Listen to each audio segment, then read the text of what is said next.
একটা ট্রেডার শুরুর দিকে যেই ভুলটা সবসময় করে, সে এটা মনে করে মার্কেট থেকে প্রফিট করার জন্য তাকে অনেক বেশি পরিমাণে কিছু শিখতে হবে। আসলে এটা সম্পূর্ণ একটা মিসকনসেপশন। বিকজ মার্কেট থেকে প্রফিট করার জন্য আপনাকে অনেক বেশি পরিমাণে কিছু শিখতে হবে না। মার্কেট কোনো মুখস্থ বিদ্যা না যে আপনি আজকে কিছু শিখলেন সেটা মার্কেটে অ্যাপ্লাই করলেন। মুখস্থ বিদ্যা মার্কেটে ভাই চলে না। যেটা রিয়েলিটি সেটা একটু বোঝার চেষ্টা করেন। মার্কেট থেকে প্রফিট করার জন্য আপনাকে অনেক বেশি পরিমাণে শিখতে হবে, এটা সম্পূর্ণ একটা ভুল ধারণা। মার্কেট থেকে লং টার্মে প্রফিট করার জন্য অনলি একটা স্ট্র্যাটেজি যথেষ্ট।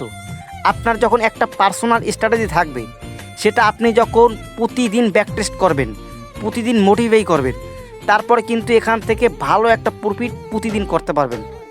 বিকজ স্ট্র্যাটেজি থাকলে আপনি মানি ম্যানেজমেন্ট, ইমোশন কন্ট্রোল এবং প্রপারভাবে ডিসিপ্লিনের ভিতরে চলে আসবেন।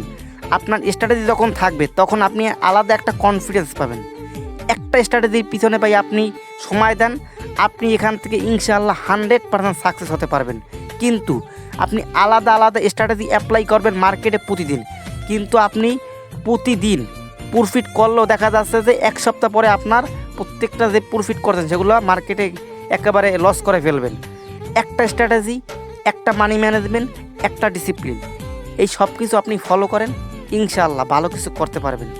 তো প্রতিদিন আপনি স্ট্র্যাটেজি যখন চেঞ্জ করবেন তখন আপনি প্রপার ডিসিপ্লিনভাবে চলতে পারবেন না। বাই মাল্টিপল স্ট্র্যাটেজি ফলো করে কোনো দিন কোনো ট্রেডার ভালো কিছু করতে পারে না। এটা একটু বোঝার চেষ্টা করবেন।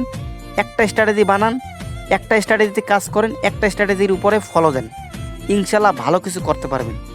মাল্টিপল স্ট্র্যাটেজি কোনো দিন প্রফিটেবল হওয়া পসিবল না, এটা আমি আপনাদেরকে সব সময় বলি। তো যারা যারা মার্কেট থেকে পার্সোনাল স্ট্র্যাটেজি কীভাবে নিজের জন্য বানাতে হয় এটা শিখতে চান, চাইলে আমার হোয়াটসঅ্যাপ চ্যানেলে জয়েন করতে পারেন।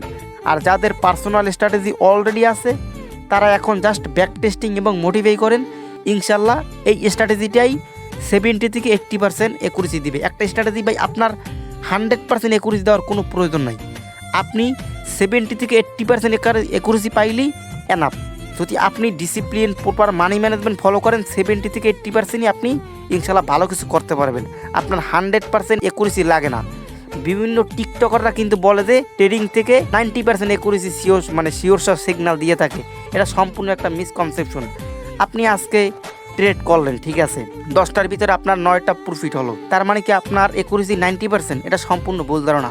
আপনি 500 ট্রেড নেন না, তারপরে সেই 500 ট্রেড অনুযায়ী আপনি একটা ক্যালকুলেশন করেন, দেখেন আপনার একুরেসি কত। আপনি একদিন ট্রেড করলেন, সেই অনুযায়ী আপনি একুরেসি বিবেচনা করলেন ভাই, তাহলে তো আপনার হবে না।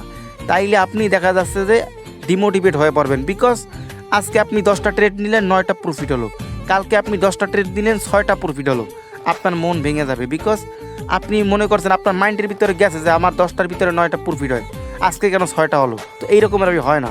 কিন্তু আপনি যখন 500 ট্রেড করবেন, 500 ব্যাক টেস্ট করবেন, তখন দেখা যাচ্ছে যে 500 ট্রেডের ভিতরে আপনার একটা প্রপার হয়ে যাবে, যে আইডিয়া হয়ে যাবে যে আমার 500 ট্রেডের ভিতরে কতটা উইন হতে পারে, কতটা লস হতে পারে।